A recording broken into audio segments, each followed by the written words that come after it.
What if I told you that the biggest financial threat to your life isn't a market crash, inflation, or even debt, but a single, ordinary expense that shows up unannounced? A car repair, a medical bill, a missed paycheck. Most people assume financial collapse is dramatic. Stocks plummeting, banks failing, headlines screaming panic. But history shows something far quieter and more dangerous. People don't fall apart because of huge disasters. They fall apart because of small shocks they weren't prepared for. Here's the mystery. Why do so many hardworking, intelligent people across decades, countries, and economic systems keep ending up one emergency away from disaster? And more importantly, how do you escape that cycle fast? To answer that, we need to rewind, not just to personal finance advice, but to the systems that quietly train people to live without a financial safety net. For most of human history, survival depended on reserves. Ancient civilizations stored grain. Medieval households kept silver hidden. Communities planned for famine, war, and disease because they expected disruption. Then something changed. In the 20th century, modern financial systems promised stability, regular paychecks, credit cards, insurance, government safety nets. The message was subtle but powerful. You don't need reserves anymore. We've got systems for that. Key figures reinforced this shift. Banks expanded consumer credit. Employers normalized living paycheck to paycheck with fixed monthly salaries. Advertisers reframed spending as identity. And slowly, emergency preparedness was replaced with confidence in continuity. The twist? Continuity was never guaranteed. The system worked until it didn't. And when it failed, the consequences followed a brutal and predictable pattern. The origin of the emergency fund problem isn't irresponsibility, it's design. After World War II, economies boomed. Wages rose, credit became widely available. Instead of saving for emergencies, people were encouraged to smooth life with debt. Unexpected expense? Put it on a card. Short on cash? Then finance it. Medical issue? Assume insurance will handle it. Over time, households replaced liquid savings with optimism. The emergency fund, once a default, became optional, then rare. By the late 20th century, many families held more consumer debt than cash. The logic seemed sound. Money earned tomorrow could solve problems today, but that logic hit a flaw. It assumed tomorrow always arrives on schedule. As economies modernized, emergency funds quietly disappeared. Why save months of expenses when income feels stable? Why hold cash when markets are rising? Why prepare for emergencies that probably won't happen? Financial institutions reinforced this thinking. Credit limits rose. Buy now, pay later normalized delay. Even basic expenses, groceries, utilities, repairs, became financeable. The rise of digital banking made money feel abstract. Swiping replaced scarcity. Emergencies stopped feeling like threats and started feeling like inconveniences. And for a while it worked until reality intervened. Because emergencies don't announce themselves, and they don't care about confidence. Breaking points don't look dramatic at first. They look like a flat tire, a reduced work schedule, a prescription refill, a surprise bill. Without an emergency fund, each shock forces a decision. Borrow, delay, or default. Borrowing leads to interest. Delay leads to penalties.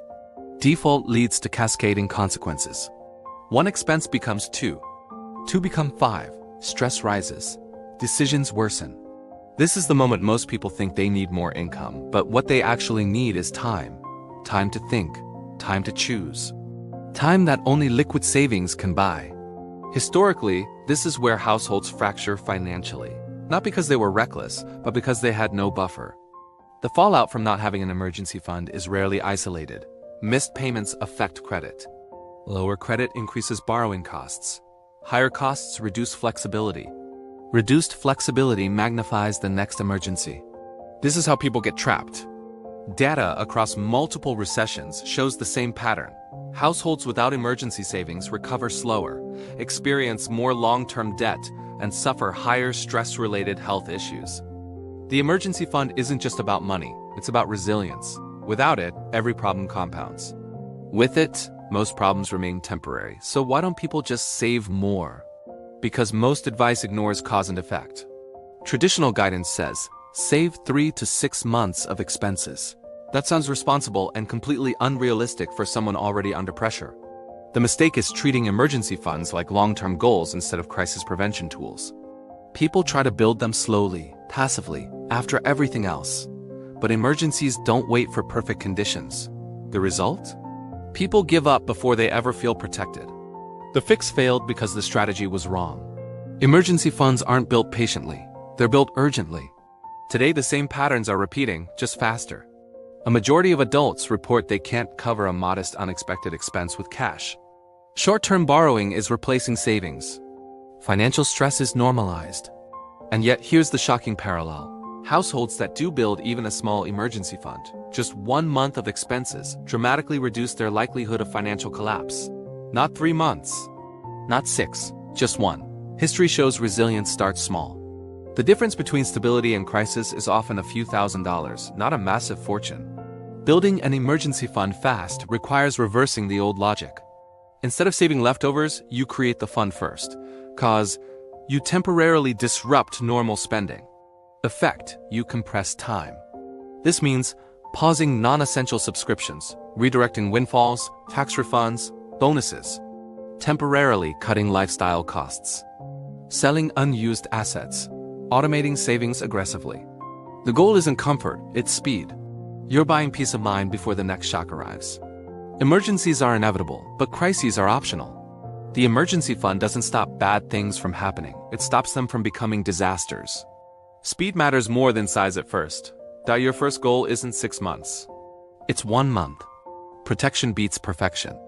Cash is not an investment, it's insurance. It doesn't need to grow. It needs to be there when everything else fails. History is clear about one thing. Systems fail, income fluctuates, and emergencies arrive without warning. The only question is whether you meet them with panic or preparation. If the next unexpected expense showed up tomorrow, would it be an inconvenience or a turning point? If this video changed how you think about money and emergencies, hit like, subscribe, and share it with someone who might be one surprise away from trouble. And start today, not next month, building the buffer that history proves you'll need. Because financial freedom doesn't begin with wealth. It begins with breathing room.